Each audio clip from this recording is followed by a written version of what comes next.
James Chun had made a reservation at the best restaurant in the colony 6 months ago. His 40th birthday dinner, his first celebration without his wife, who had passed away 3 years prior. His daughter Sophie had insisted on taking him, had even scraped together enough credits to make it special. She was 14, old enough to understand that her father needed this moment. He was ready to go. The reservation was for 1900 hours. It was 1845. Then the emergency alert sounded through the residential sector.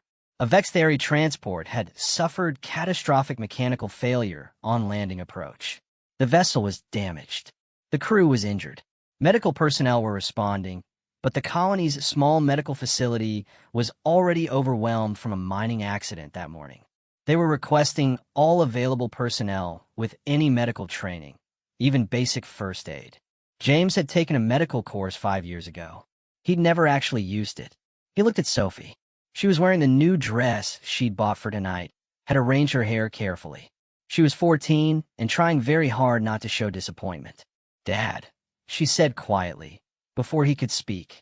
"Go, Sophie, go," she repeated. "We'll do dinner another night. There are people who need you right now. That matters more than cake." James felt his heart crack open a little. When had his daughter become so wise? He was at the landing site within 20 minutes. The Vexthery vessel was a twisted wreck of crystalline metal and fractured transparent steel. Medical crews were already working, but the casualties were extensive. James found himself assisting, holding 4 lines steady, relaying information between patients and medics, doing the 1,000 small things that mattered in crisis. 3 hours into the operation, a Vexthery woman, her exoskeleton cracked and bleeding a bioluminescent fluid, grabbed his arm with surprising strength. "My children," she said in heavily accented standard. "My children, are they?" "The medical team is checking all passengers," James assured her. "What are their names?" "Kyr Vin and Liz Sarah. Twins. For cycles old." Her grip tightened. "My mate died in the crash. I'm all they have. I cannot lose them." James understood that specific terror. He'd lived with it since his wife's death, had felt it every time Sophie got sick or took a risk. "I'll find them," he promised. It took 40 minutes. The twins had been trapped in a rear compartment, conscious but terrified, their crystalline forms intact, but their emotional state fragile. James carried them both. They were small, maybe the size of human 6-year-olds, to their mother. The reunion was silent but devastating. The Vexthery woman, her name was Mora, held her children with an intensity that transcended species. "Thank you," she said to James, her antennae quivering with emotion. "Thank you for my life, for my children's lives." James nodded, exhausted. "Your mate." Her antennae drooped. "Lost." It was his first pilot certification flight. He wanted to prove himself to his family. She looked down at her children. "Now, they will grow without him, like your daughter grows without her mother." James was startled. "How did you?" "I see you," Morris said simply. "You are a being who understands loss. You still came to help us. That is remarkable." The evacuation took hours. By the time it was finished, it was past midnight. James went home exhausted, dirty, grieving for people he'd never met. Sophie was waiting on the porch with cold food and a tired smile. "How are they?" she asked. "Alive," James said. "Because of people like you telling your dad to go help." They sat together in silence, eating reheated meal preparations neither of them really tasted. 3 weeks later, an official communication arrived from the Vexthery Council. The colony received a formal gift, a shipment of rare crystalline materials worth a small fortune, specifically designated for the Chun family.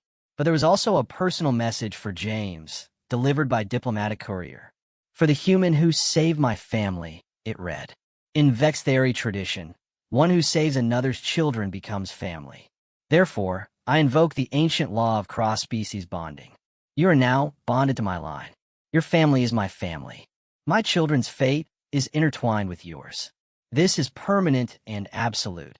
James didn't understand what this meant until Mora arrived 2 days later, with her children, with their belongings, with everything they owned. "I requested asylum in your colony," she explained. "The council has granted it. I have purchased a dwelling near yours." My children must know their benefactor, must know the human who value their lives. My mate is gone, but his children will grow surrounded by family, yours and mine intertwined. Sophie, watching from inside the house, made a small sound of understanding. That evening, James found himself cooking dinner for 5 instead of 2. Sophie, himself, Kyrvin, Lysera, and Mora. The kitchen was chaos. The food was mediocre. The conversation was halting, requiring translation assists. It was perfect, as Sophie laughed at something Lysera had said, as Kyrvin carefully helped arrange vegetables under James's guidance, as Mora watched her children with a joy that seemed to illuminate her crystalline form. James realized something fundamental. He had missed his birthday dinner. He had never gotten his celebration. But somehow, in saving someone else's family, he discovered something far more valuable than a single night of recognition. He discovered that being human meant this: recognizing your own pain in another being and choosing to help anyway. And sometimes, that kindness came back as family.